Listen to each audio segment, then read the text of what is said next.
전세 기간이 끝나가서 좀 걱정이긴 해요. 세 가지만 그대로 따라하시면 걱정할 필요가 없습니다. 야, 언니 변호사야.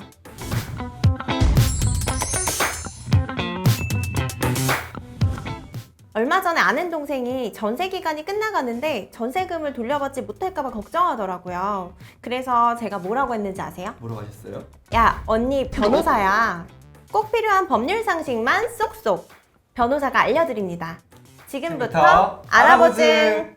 안녕하세요. SGI 알아보증의 든든한 법률 알림이 변호사 김예림입니다. 안녕하세요. SGI 홍보 서포터즈 차인호입니다. 변호사님, 지난 편에서 전세 계약 꿀팁 알려주셨잖아요. 정말 가슴 새기면서 봤거든요. 감사합니다. 어머, 유익하게 보셨다고 하니까 제가 더 감사하죠. 그런데 일단은 이제 전세 계약을 잘 체결하시는 것도 굉장히 중요하지만 전세 계약이 종료된 뒤에 보증금을 잘 돌려받는 것도 굉장히 중요하시죠. 맞아요.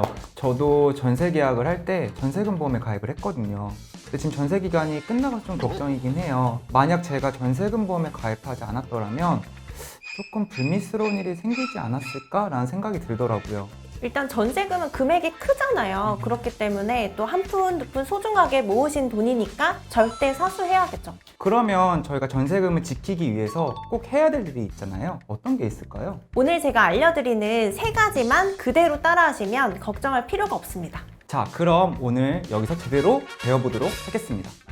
지금부터 알아보증!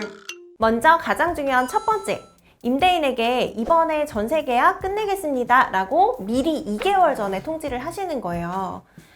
그냥 가만히 계시면 전세 계약 끝나면 집주인이 돈을 돌려주겠지 라고 생각하시는데, 만약에 그냥 가만히 계시면 계약이 자동으로 연장됩니다. 자, 이걸 법률적인 말로 묵시적 갱신이라고 하죠. 오. 금융회사 직원.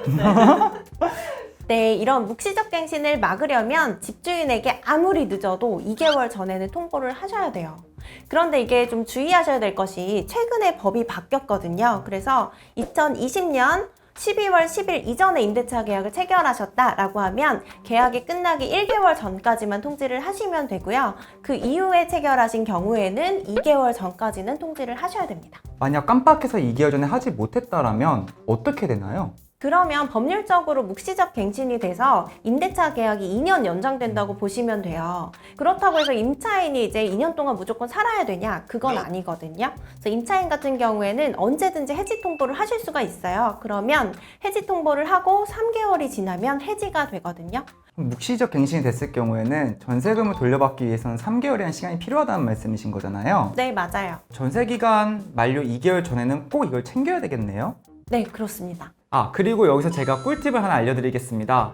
저처럼 전세금 보험에 가입하신 분들, 묵시적 갱신에 의해서 전세기간이 연장되신 경우에는 그 갱신 계약에 대해서도 보험에 별도로 가입을 하셔야 된다는 점 꼭 기억해 주세요. 그런데 인호님은 집주인한테 전세 계약 끝내겠다고 어떻게 말씀하셨어요?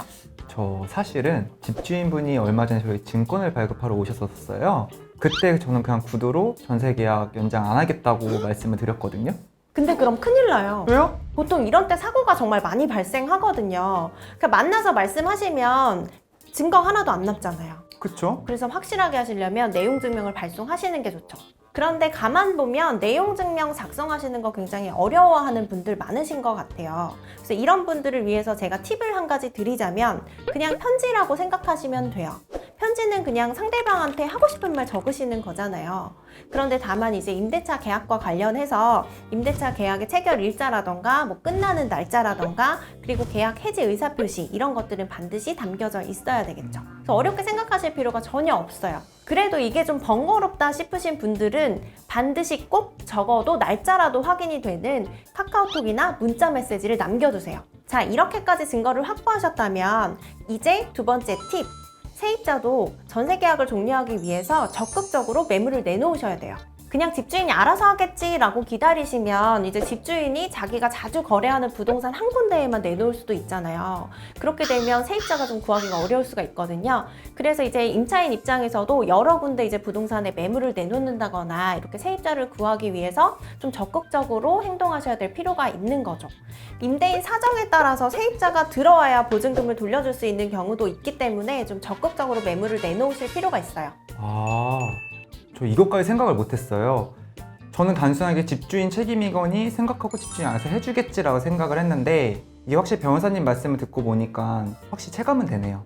전세기간 만료 2개월 전에 미리 통보를 했고 부동산에도 매물을 올려놨어요. 근데 전세기간은 끝나가는데 새로운 세입자가 들어올 생각을 안 해요. 이럴 땐 어떻게 해야 돼요?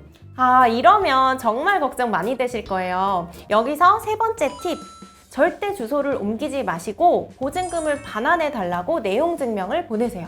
이때 내용 증명에는 임대인이 묵시적 갱신이 됐다라고 주장할 수도 있기 때문에 뭐 계약 해지 통보한 문자 메시지 같은 거 있잖아요. 이런 것들을 첨부해서 좀 보내시는 게 좋고요. 그리고 두 번째로 이제 뭐 예를 들어 보증금을 돌려받지 못해서 뭐 대출금을 갚지 못해 발생한 이자라던가 이런 손해들이 생길 수가 있잖아요. 그래서 이런 손해가 있다면 어떤 손해가 발생했는지 그 손해액은 얼마인지 구체적으로 좀 기재를 하셔서 발송하시는 게 좋아요.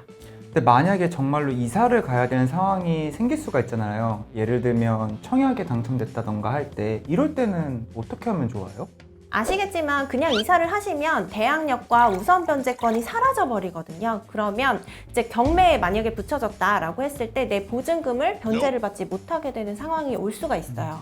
그렇기 때문에 이런 경우에는 임차권 등기 명령 신청을 하고 이사를 하셔야 됩니다. 왜요? 임차권 등기를 하면 거주하는 것과 동일하게 대항력과 우선 변제권이 유지가 되거든요.